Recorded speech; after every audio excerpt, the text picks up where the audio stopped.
On quiet nights in Los Angeles, when the valley air gets still and the sidewalks in Encino look like nothing bad could ever happen in a place so ordinary, it's hard to imagine that one of the most heartbreaking Hollywood tragedies of the 1990s unfolded behind the door of a simple ranch-style house on a peaceful suburban street. Inside that house lived a man who made millions of people laugh without ever needing the spotlight to burn on him too brightly. His name was Phil Hartman, a performer so gifted and so dependable that his co-workers called him the glue because he held everything together: the sketches, the shows, the casts, the jokes, the energy. He was the kind of comedian who felt familiar even if you couldn't place him right away, popping up on Saturday Night Live, on news radio, on The Simpsons, and in films where his characters added just the right amount of wit to make you feel like the story was complete. Phil Hartman was born in Brantford, Ontario in 1948 and eventually moved with his large Catholic family to the United States, drifting through different jobs and interests until Los Angeles pulled him into its orbit. He studied graphic design and designed album covers, including work for bands like Poco and America, before realizing his true calling was on stage. That door opened when he joined the Groundlings, an improv and sketch comedy troupe that shaped generations of Hollywood talent. That's where he became the guy who could morph into anyone, sliding into characters with such smoothness and intelligence that people in the audience sometimes forgot they were watching a performance. It wasn't long before Saturday Night Live took notice. When Phil joined SNL in 1986, he became one of the show's most reliable performers. He wasn't the chaotic wild card or the loudest comedian in the room. He was the anchor, the voice of reason inside the madness, the actor who could take a sketch that wasn't working and save it with timing alone. Over 8 seasons, he became essential to the show's identity, playing everyone from Bill Clinton to Frankenstein and hundreds of characters that lived somewhere between parody and sincerity. After Saturday Night Live, he moved into news radio, where he played Bill McNeil, a self-absorbed radio host whose ego was both the joke and the punchline, and that role cemented him as one of TV's most underrated talents. At the same time, he lent his voice to The Simpsons as Troy McClure and Lionel Hutz, characters that still define the show's golden era. By the mid-90s, Phil Hartman wasn't just working steadily. He was a pillar of comedic television.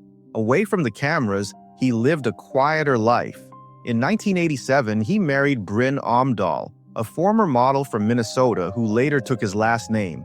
Together they had 2 children, Sean and Bergen, and by the end of the decade they were settled into a home in Encino, tucked into a neighborhood where many entertainers lived far from the noise of the city.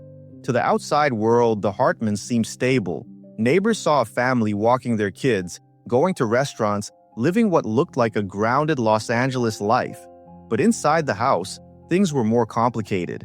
Bryn had always struggled with her confidence. She had dreams of acting and writing, but the pressure of being married to someone so successful, especially in the same industry, weighed on her in ways she couldn't always manage. Over the years, she dealt with bouts of insecurity and emotional tension, combined at times with substance use that made those struggles heavier. Phil, by contrast, was more reserved and private, often retreating into his work or into hobbies like boating and crafts when the marriage hit tense periods. Friends later said they saw both good stretches and bad ones, moments when everything seemed calm and moments when things clearly weren't. On the evening of May 27, 1998, Bryn went out to dinner with her friend Christine Zander. According to Zander, Bryn seemed in decent spirits, not manic, not distraught, not signaling something catastrophic. After dinner, Bryn returned home. At some point later that night, she and Phil argued. The details of what they said to each other remain unknown, and the only people who truly know how heated it became were the 2 people inside that house. Eventually, Phil went to bed. The kids were asleep in their rooms. The house fell quiet. In the early morning hours of May 28th, something inside Bryn snapped. She entered the bedroom holding a .38 caliber Smith & Wesson revolver. Phil was asleep when she fired 3 shots, hitting him in the head, throat, and chest. He died instantly. He never woke up. The children remained asleep in their rooms, unaware that their entire world had just changed.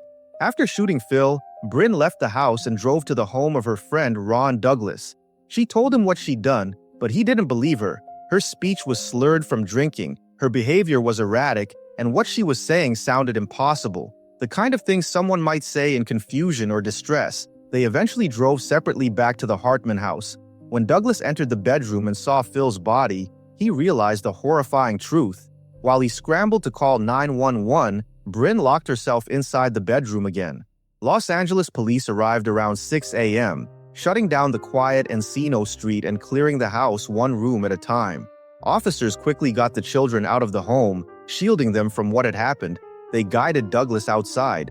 They tried to communicate with Bryn behind the locked door, but moments later, another gunshot echoed through the house. By the time officers forced the door open, both Phil and Bryn were gone. The Los Angeles County Coroner's toxicology report later confirmed Bryn had alcohol, cocaine, and the antidepressant Zoloft in her system. No substances were found in Phil's system.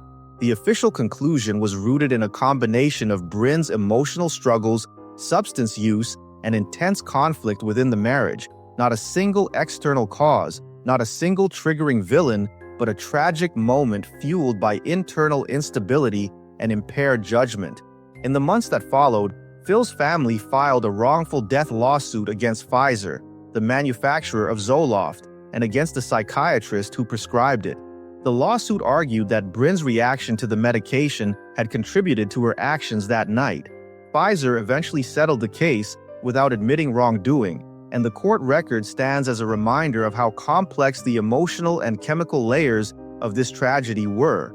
The media also covered a feud involving accusations about who may have contributed to Bryn's relapse into substance use, but those accusations, especially those involving Andy Dick, remain exactly that: accusations, not proven causes, and the official investigation does not identify any individual outside the home as responsible for the events of that night. The tragedy left two children without parents. Sean, 9 years old at the time, and Bergen, just 6, were taken in by Bryn's sister and brother-in-law in the Midwest, far from Los Angeles and far from the spotlight.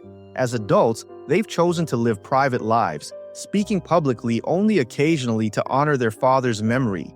Their resilience is one of the few quiet lights in a story filled with darkness. For Phil's co-workers, the fallout was equally heartbreaking. The cast and crew of News Radio were devastated, losing not just a star, but a friend who anchored the show. Producers decided not to recast his role. Instead, they wrote his character's death into the story, because trying to replace him felt impossible. Saturday Night Live aired tributes, fans held vigils, and Los Angeles paused to honor a man whose work shaped an entire era of comedy. Looking back, Phil Hartman's story is remembered as a devastating intersection of talent, mental health, addiction, and the unseen battles inside a marriage. It's also remembered as one of the rare Hollywood tragedies where the narrative never became a sensational tabloid circus, because the pain was too real, the loss too deep, and the story too raw to dress up or dramatize. There was no villain the city could point to, no scandal it could spin, no gossip it could cling to without overlooking the human tragedy at the center of it. Just a gifted man gone too soon and a family broken in ways that will echo for generations. Today, the house still stands on that quiet valley street. To anyone passing by, it looks like any other family home, with a driveway, a front yard, and a shape that fits perfectly into the neighborhood. But for those who know the story, it's a reminder of how fragile even the most successful Hollywood lives can be behind closed doors. A reminder that fame doesn't shield anyone from pain. And a reminder that sometimes the darkest stories in Los Angeles don't come from the studios, the streets, or the scandals. They come from the private lives of people who spent their entire careers trying to make the world laugh.